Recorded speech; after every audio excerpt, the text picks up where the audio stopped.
Assalamualaikum warahmatullahi wabarakatuh. Perkenalkan, nama saya Neng Putri Sani Salsabila dari jurusan Manajemen Pendidikan Islam kelas 1C.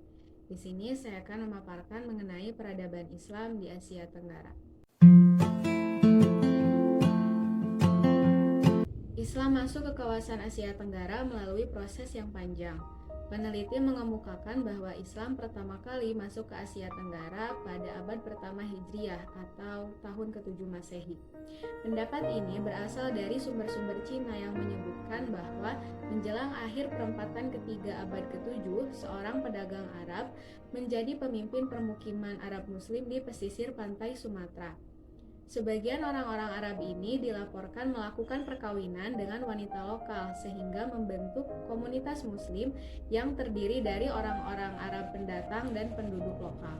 Dalam proses kedatangan Islam di kawasan Asia Tenggara ini, dengan melihat peninggalan sejarah seperti prasasti, batu nisan, batu tertulis, dan yang lain sebagainya, dari penemuan ini membuktikan bahwa tidak sepenuhnya masyarakat di tempat tersebut memeluk Islam ketika Islam datang atau memulai penyebarannya.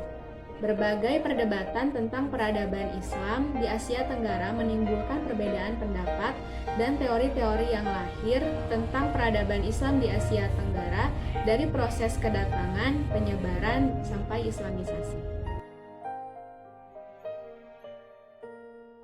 Yang pertama, teori Gujarat. Teori ini dikemukakan oleh sarjana Belanda antara lain Pigeonapple, Snoek, Hargronje, dan Moquet. Teori ini mengatakan bahwa Islam berawal dari orang-orang yang telah bermigrasi dan telah menetap di wilayah India, kemudian membawanya ke Nusantara. Kedua, teori Bengal. Teori ini mengatakan bahwa Nusantara berasal dari daerah Bengal. Teori ini dikemukakan oleh Eski Fatimi yang berdasar pada teori nisan. Menurutnya, model nisan milik Malik Al-Salih, yaitu seorang raja Pasai, berbeda bentuk dengan yang ada di Gujarat. Bentuk yang ditemukan Fatimi ini sama dengan yang ada di Bengal. Oleh karena itu, maka Islam menurutnya berasal dari Bengal. Yang ketiga, teori Arabia. Menurut Thomas W. Arnold, ia mengatakan bahwa para pedagang Arab juga menyebarkan Islam ketika mereka berada dalam perdagangan Barat Timur sejak awal-awal abad Hijriah atau abad ke-7. Seorang pedagang Arab menjadi pemimpin di permukiman Arab Muslim yang ada di pesisir pantai barat Sumatera. Dan yang keempat adalah teori Persia yang berdasarkan mazhab keagamaan di Jawa dan Sumatera yang bercorak Syiah. Disebutkan adanya dua orang ulama fikih yang dekat dengan sultan yang keturunan Persia. Seorang berasal dari Syiraz dan seorang lagi berasal dari Isfahan.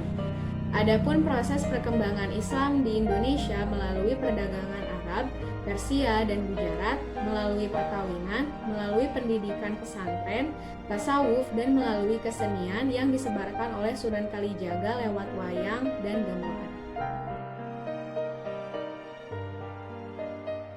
Islam datang pertama kali di Malaysia pada abad ke-7 Masehi. Pendapat ini berdasarkan pada sebuah argumen bahwa pada pertengahan abad tersebut, pedagang Arab Islam sudah sampai ke gugusan pulau-pulau Melayu, di mana Malaysia secara geografis tidak dapat dipisahkan. Para pedagang Arab Muslim yang singgah di pelabuhan dagang Indonesia pada paruh ketiga abad tersebut, menurut Azmi, singgah di pelabuhan-pelabuhan dagang Malaysia. Pendapat ini masih sangat meragukan karena hipotesis terlalu umum dan masih dapat diperdebatkan. Hipotesis lain juga dikemukakan oleh Fatimi. Ia mengatakan bahwa Islam datang pertama kali ke Malaysia sekitar abad ke-8 Hijriah atau 14 Masehi. Ia berpegang pada penemuan batu bersurat di Trengganu yang bertanggal 702 Hijriah atau 1303 Masehi. Batu bersurat itu ditulis dengan aksara Arab. Pada sebuah sisinya memuat pernyataan yang memerintahkan para penguasa dan pemerintah untuk berpegang teguh pada keyakinan Islam dan ajaran Rasulullah. Dan sisi lainnya memuat daftar singkat mengenai 10 aturan dan mereka yang melanggarnya akan mendapat hukuman.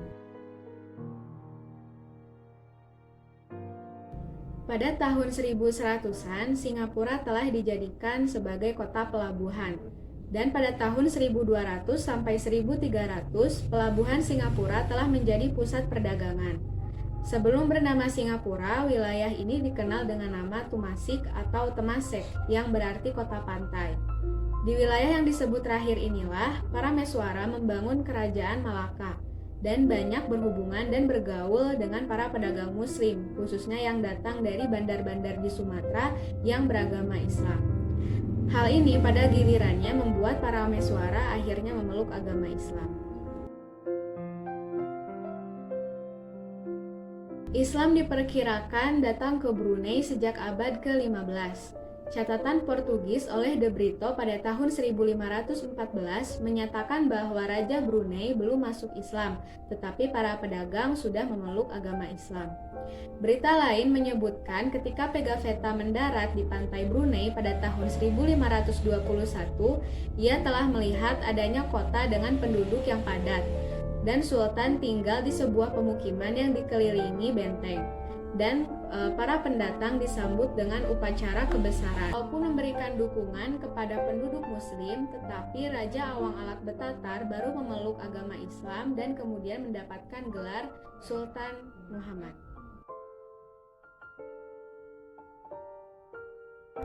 Islam masuk di Thailand diperkirakan sekitar abad ke-10 atau ke-11 yang dibawa oleh pedagang Arab dan India.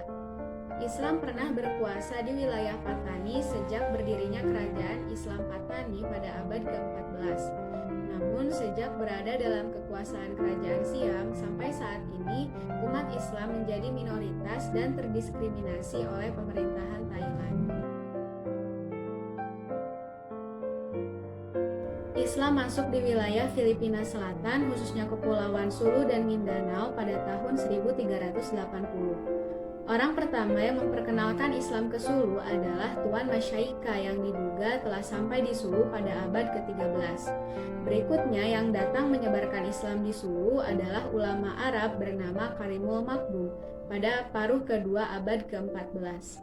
Ia diterima dengan baik oleh komunitas Muslim di Buansa. Myanmar awalnya terbagi menjadi beberapa kerajaan sehingga terjadi beberapa versi tentang kedatangan Islam di Myanmar. Kedatangan orang Arab di Arakan, Muslim Arab datang pertama kali pada abad ke-7 melalui jalur perdagangan. Pada waktu itu rempah-rempah, katun, batu mulia, barang tambang, dan komoditas lainnya merupakan barang-barang yang sangat dibutuhkan oleh orang-orang Timur Tengah dan Eropa. Orang Arab datang sebagai pedagang dan hampir menguasai perdagangan tersebut. Melalui hubungan dagang tersebut, mereka mulai memperkenalkan dan menyebarkan agama Islam.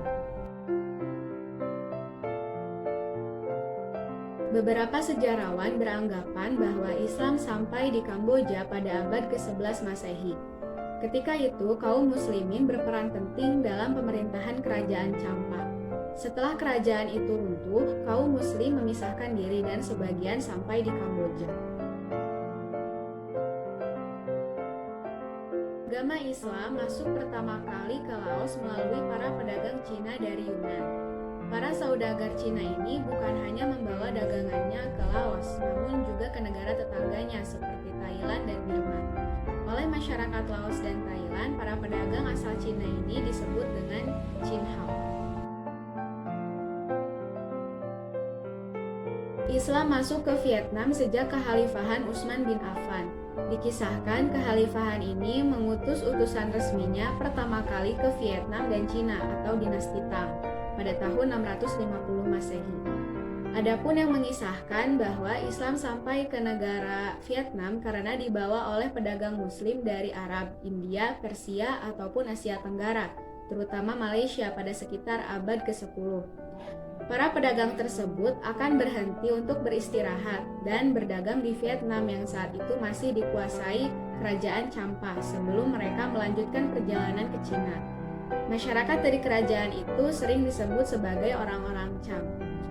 Jumlah penganut Islam meningkat ketika Sultan Malaka memperluas kekuasaannya pada tahun 1471 setelah kerajaan Champa hancur.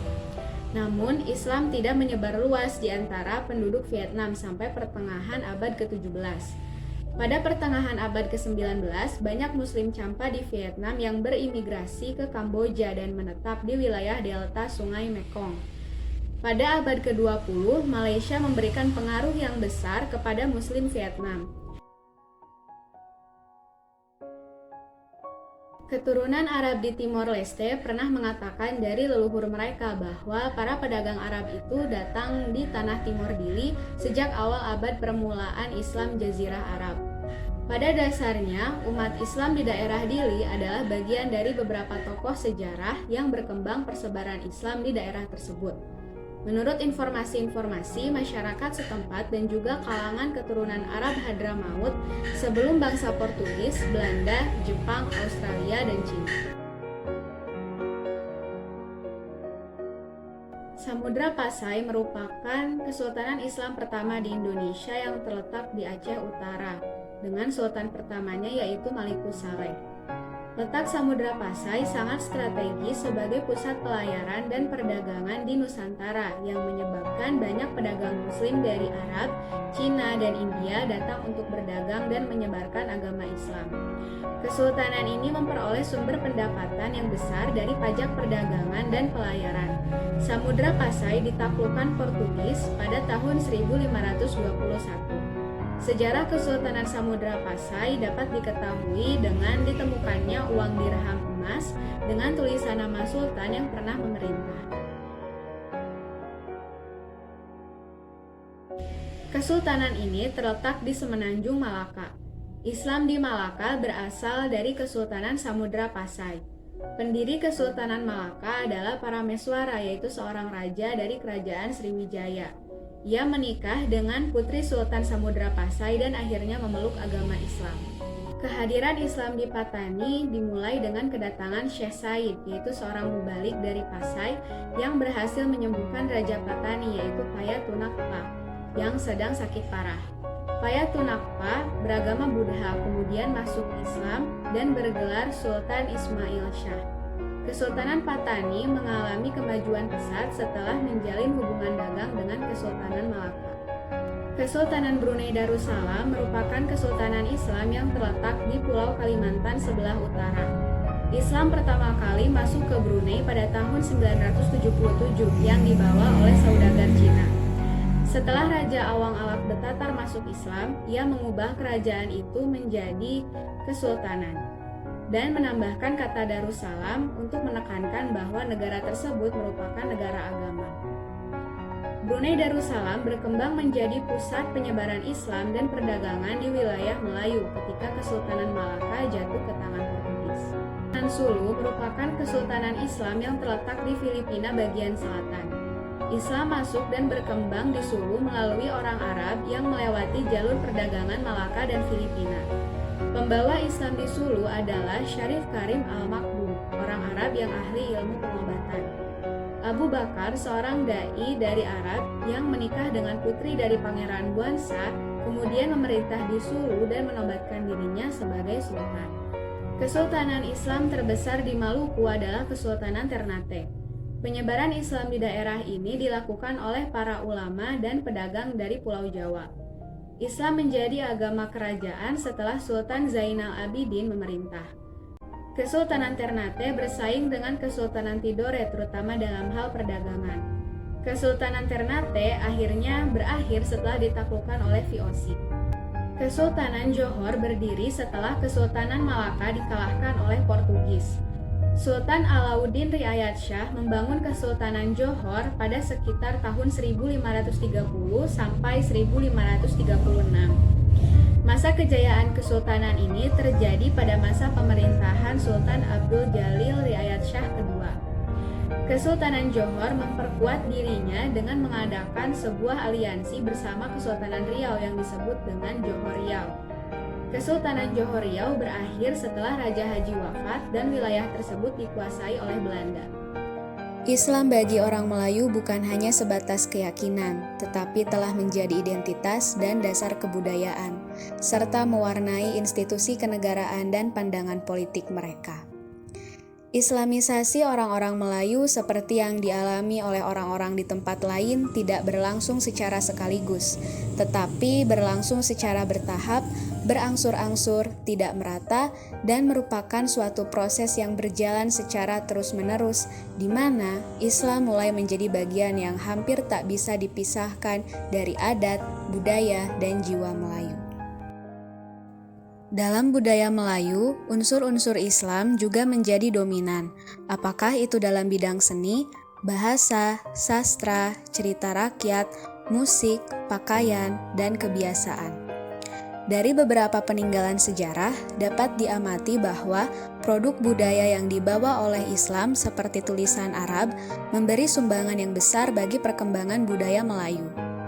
Informasi tentang Melayu, masyarakatnya, kehidupan sosial ekonomi, budaya, politik, dan keagamaannya sampai pada masyarakat masa kini adalah melalui tulisan Arab. Selain itu, pengelolaan sastra dan tradisi lisan Melayu juga syarat dengan tema-tema dan nilai-nilai Islam.